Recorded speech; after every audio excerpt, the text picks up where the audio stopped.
Manifold'S Lute. Music, poetry and reflections. Impressions of a creative time in Brisbane's folk life, featuring prose and poetry from some of the Brisbane Realist Writers, and recollections from members of the Bandicoots and the Moreton Bay Buxhwhackers.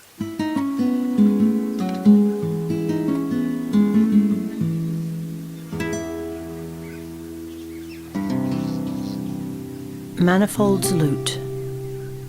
Wooden shavings curl beneath the house at Wynnum on the flat land near Moreton Bay as Manifold makes a round-bellied lute. He builds it from common woods, found timbers, old lumber, like the songs he finds and sings with friends on his veranda. Each lute he makes he gives to friends, to family, gives them songs to sing and reasons to sing together. Here the writers and the singers meet to share the poems and the tunes, the songs that lend their meaning to this outpost. They sing for free in Brisbane backyards, at fundraisers in beer gardens and church halls, and on this veranda. Two watching men in a grey sedan outside take notes. Manifold broke his teeth and will not sing today. And now this lute, the last, stands silent in the library waiting for a touch. Pegs losing their grip, fretting the past, its belly echoing the old songs, its timbers still remembering their hands, and the voices rising like the ospreys over Moreton Bay.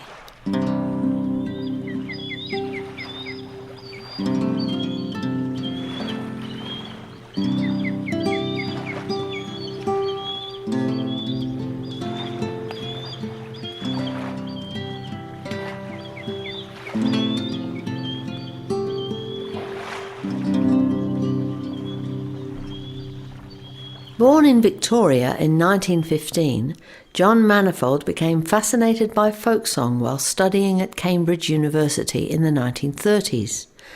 There he met and in 1940 married a fellow student, Catherine Hopwood. In 1949 the couple relocated and settled in Wynnum on the outskirts of Brisbane. Manifold became central to local literary and musical groups of like-minded people with a particular interest in collecting folk songs of Queensland.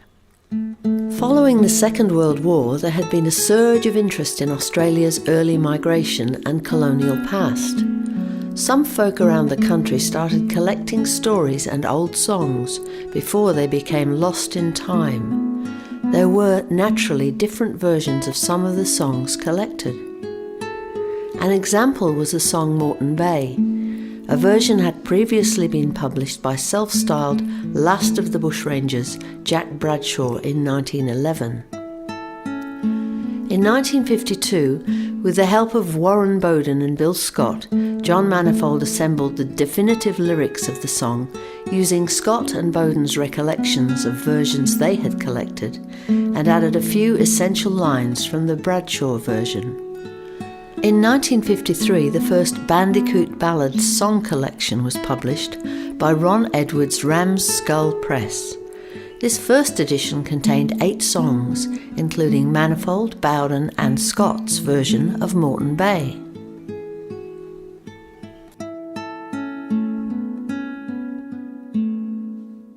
Luthier Doug Eaton remembers first meeting the Manifold family in Wynnum on the outskirts of Brisbane in 1954. We had an old whippet that Dad used to drive, and we drove down to 361 Wynnum North Road. They were in the yard actually enjoying the sunshine, and Dad said, "Is your name Manifold?"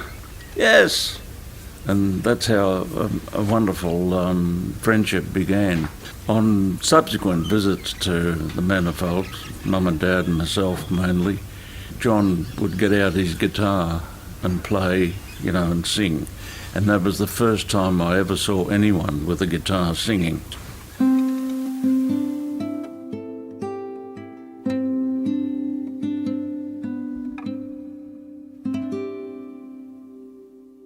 John and Kate Manifold hosted regular ballad nights at their Wynnum home, which eventually evolved into a performing group called the Bandicoots Concert Band. He told us about the Bandicoots and what he'd been trying to do, gather folk songs and print them. And there was two collections that he got Ron Edwards to print. They were broadsheets in a folder. So the first thing that I got to do with the Bandicoots in the next year or so was to play the lagerphone and sing Widgigawera Joe. So that's how it started. Mum organised to buy me a guitar, and with it went 6 lessons from a hillbilly bloke.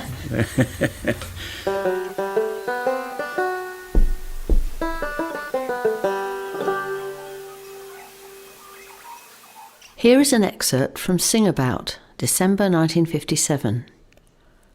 Ballad Night at the Manifold's in Wynnum North has become an annual event for all the bush musicians in the Brisbane area.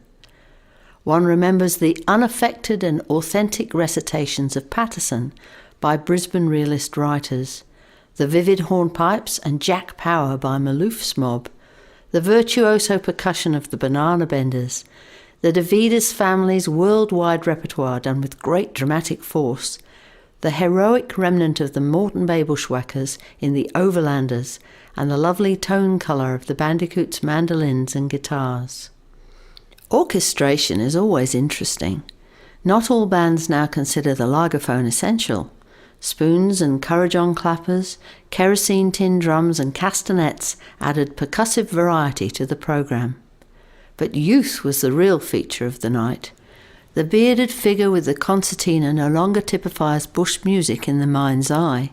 He is balanced by an enchanting small girl blowing terrific bass G's from an empty bottle.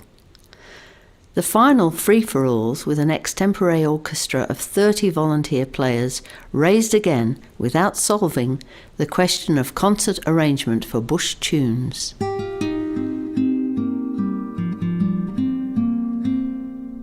The Bandicoots' concert band included Kate and John Manifold, Eric Nord, Nan Shanks, née Nan Stewart, and Phyllis Wilshevska Hatch, Judith Green, later Judith Rodriguez, and Doug Eaton.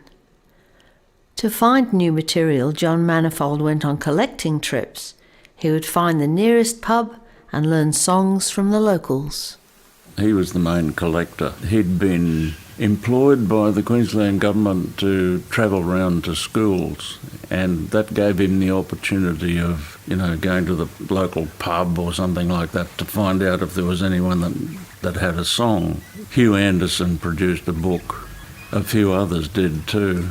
And that led to the publication of the Penguin Pocket Songbook and also the Queensland Pocket Songbook, a collection of Queensland songs for the centenary of Queensland.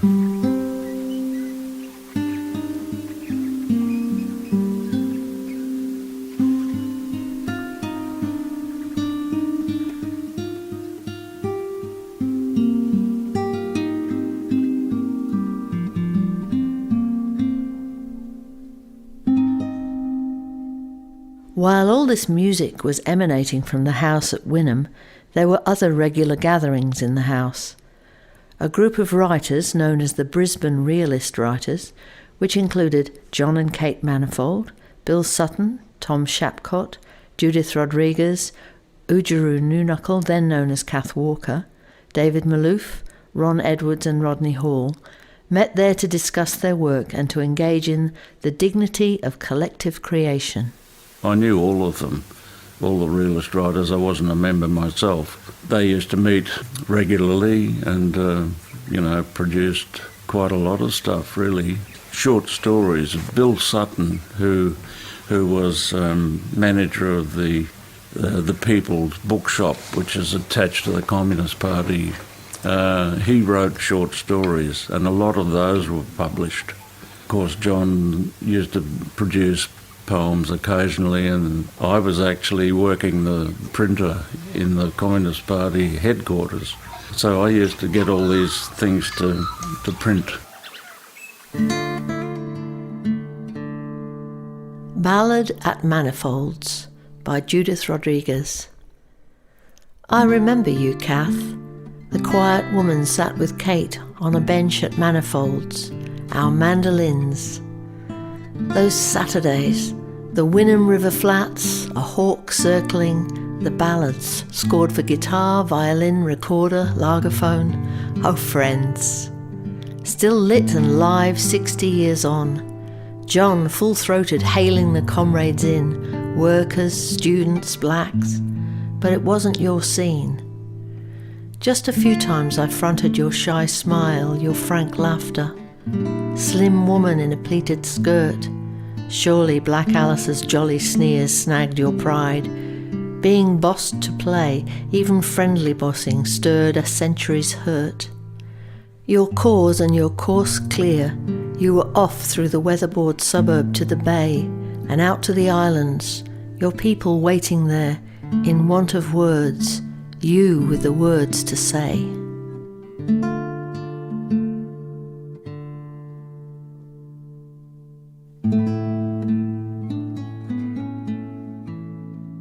Municipal Gum by Ujuru Nunakul. Gum tree in the city street, hard bitumen around your feet. Rather you should be in the cool world of leafy forest halls and wild bird calls. Here you seem to me like that poor cart horse, castrated, broken, a thing wronged, strapped and buckled, its hell prolonged, whose hung head and listless mien express its hopelessness. Municipal Gum, it is dolorous to see you thus, set in your black grass of bitumen. O fellow citizen, what have they done to us?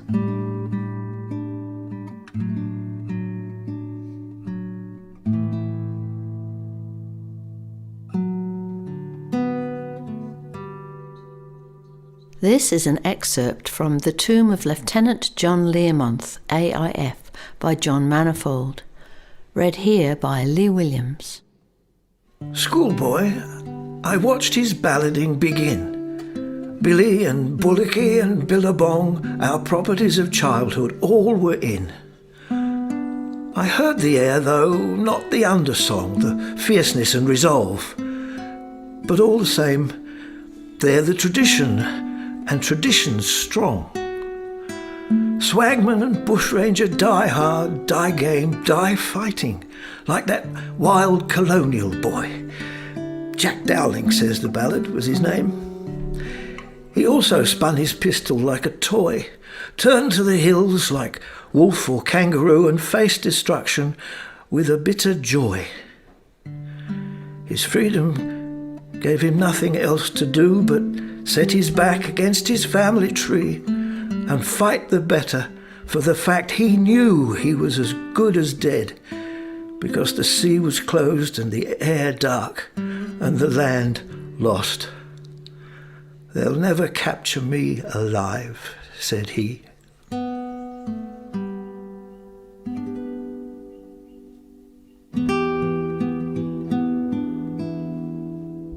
Personal Tour by Rodney Hall.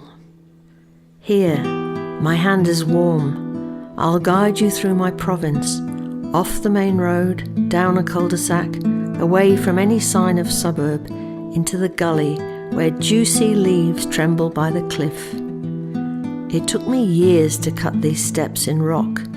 The bridge across my creek is narrow, growing shaky, I'll admit, but everything belongs.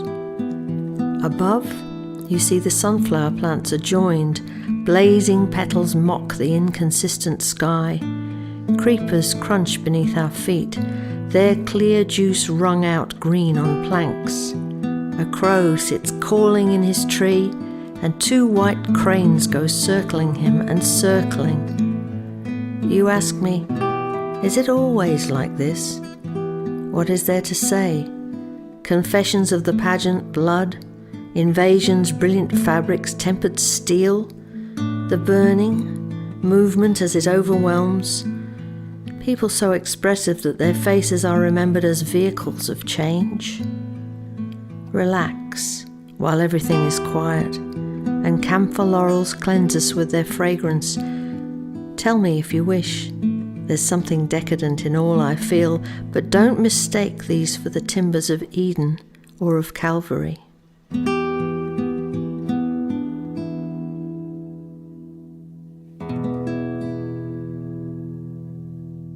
Windy Hill by Thomas Shapcott.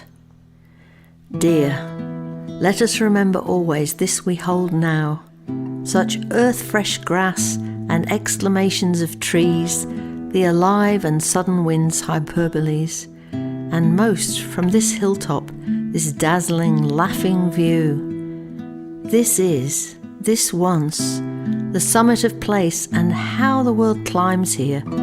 We could touch these clouds. Your eyes are blue and more shining true than any skies. See, this windy hill is today and newer than new, and though all things are once only, time is ease, and recurring springs here, where the wind springs the grass, and parrots and flowers flash from the earth, where we pass this rich day exploring our love's lovely territories. Yes, remember this hill, our summit, our witness and friend, though our signature here be only the sound of the wind.